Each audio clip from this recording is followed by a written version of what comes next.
my friends, we awoke on the last episode at Colonel Sanders' house, and we are going to continue the day. Today is a day that could change the rest of your life. You think about the new secret ingredient that you just learned about, which is chicken butt. In some jurisdictions, chicken butt isn't even legal, but if the recipe is a secret, how will they know? Your thoughts are interrupted when Colonel Sanders emerges from the room. He's holding a gorgeously plated breakfast, and your mouth waters at the sight of it. Here's a simple breakfast I just whipped up. It's meticulous. You taste Colonel Sanders' food, and it takes you on a journey. When you return, he's waiting to ask you an important question. So would you say that we're the perfect match? How presumptuous. My cuisine and your taste buds, that is. Such confidence, such grace. Could he be the world's greatest gift to cookery? Flatter him. You know, I think we might be a great team. A single tear begins to pool in the corner of his eye as he gazes out the window. And with the right business partner, I know I can't fail. Business partner? Could he be talking to you? It's all happening so quickly. Overcome with emotion and confused by your feelings, you're on the verge of tears. Unable to speak, the only answer you can find is to run out the door and get home. There's still one more day of school after all. The University of Cooking School Academy for Learning awaits for no one. You get home to find something very surprising. Your best friend is there waiting for you. Where have you been?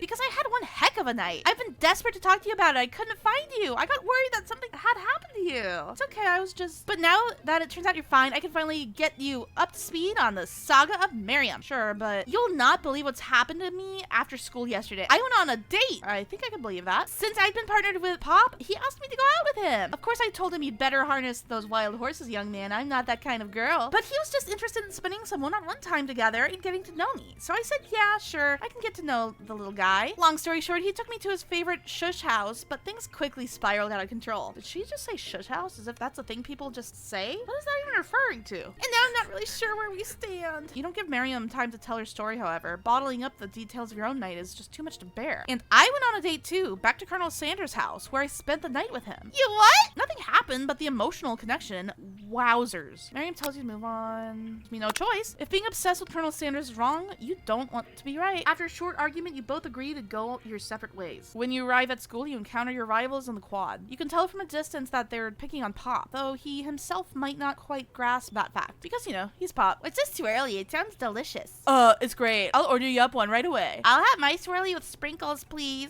Sprinkles is a dog and treat. You can get your swirly too. Why don't you pick on someone your own size? Because I'm literally the biggest person at the school. There's that horse that Colonel Sanders rides to school, but who would dare pick on such a gentle and beautiful creature?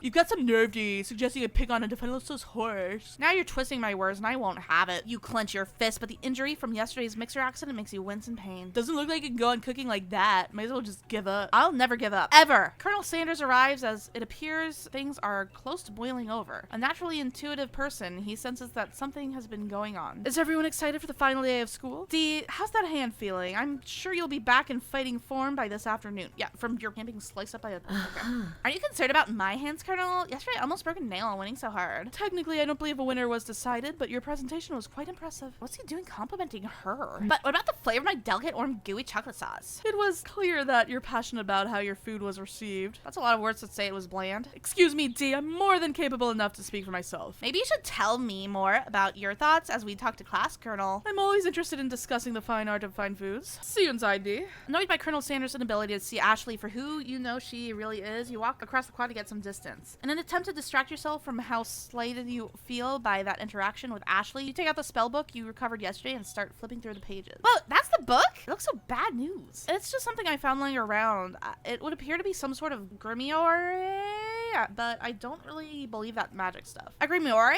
Like a book of spells? No, who would spend that much time decorating a book if it weren't really powerful? I can think of a surefire way to find out. You open to a page covered with arcane warnings. Cast only in case of extreme emergency. It says around the edges of the page. I could use this spell here that says it will erase anyone I choose from all of my memories. If I scrub out Colonel Sanders, it would probably help me focus better on the upcoming final exam. That's way too drastic. Couldn't you do something else? Like anything else? Not rooted in dark magic? Maybe tie a string around your fingers? Okay, fine, it is drastic, but desperate times call for desperate measures. You've got a memory erasing spell sitting right in front of you, and a pretty good excuse to try it out. Don't do it. We're not doing it. You take your friend's advice and put the book away. It's almost time for class. Sprinkle is already in the room, waiting for students to arrive. He clears his voice to make a quick announcement. I want you all to know I feel something of a dog movement coming on, but I assure you it's nothing to be afraid of. His cute little nose scrunches up and he begins to breathe quickly. He must be hungry. Reach for some old homework to give him a snack. Dogs can be unpredictable, especially Sprinkles. Wait to see what happens. Oh, I'll wait to see what happens. Sprinkle stops in his tracks. He focuses in on the window. The room is deadly silent. Then you follow his gaze. You see a tiny orange squirrel perched on a cherry tree outside. He turns feral and runs to the window out of the classroom. He begins barking uncontrollably at the squirrel. Terrence, I would never come back here.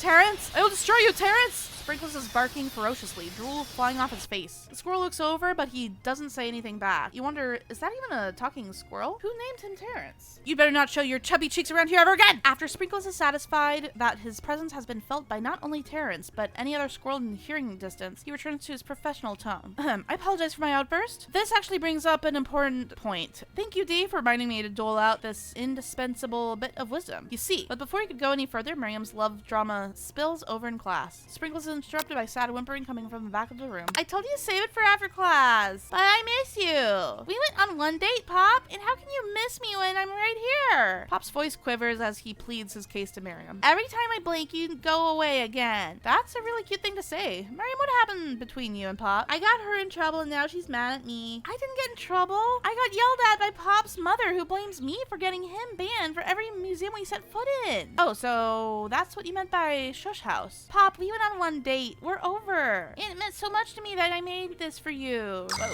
To her to go on arguing, Pop leaves his creation behind and runs out of the room. Nothing like a loud public breakup to cast a pall over the final day of school. Well, that was unfortunate, but we mustn't be distracted from what lies ahead. The final completion and showdown exam. I'm still working on the title, but you get it. Test time approaches. See you all in the arena. Ooh, is this a good point to make you guys wait? Yes, it is. I will see you guys in the next episode. It'll be the final episode of I Love You, Colonel Sanders. See you guys in the next one. Don't forget to like, subscribe, all that good stuff, and love your faces. Bye-bye.